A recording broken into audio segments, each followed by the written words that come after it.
जनाब हाकिम मोहम्मद अहमद सलीमी तशरीफ ला रहे हैं।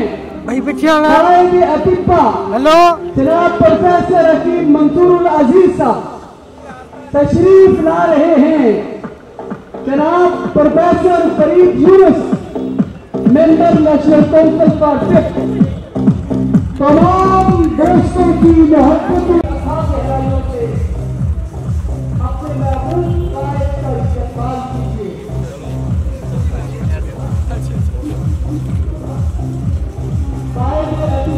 प्रोफेसर हकीम मंसूर अजीज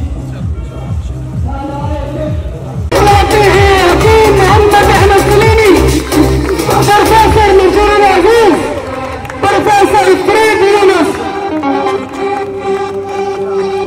पाकिस्तान की अतिब्बा के दिनों की धड़कन, अतिब्बा का काल, का सफर, अतिब्बा का बदल, हकीम मोहम्मद अहमद सलीमी, प्रोफेसर हकीम मंसूर अजीज, पाकिस्तान के एक एक सबूत को आप पर फख्र रहेगा, आप पर नाज रहेगा।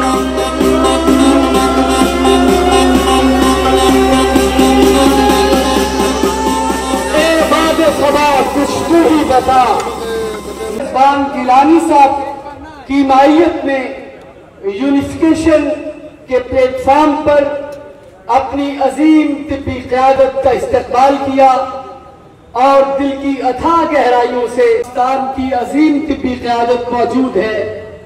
वो क़यादत के जिसने वो रोशन और बेदार नफ्स क़यादत उन लम्हात में, उस वक्त में जब सख्त और कड़ा वक्त था और तिब को खत्म करने के लिए हर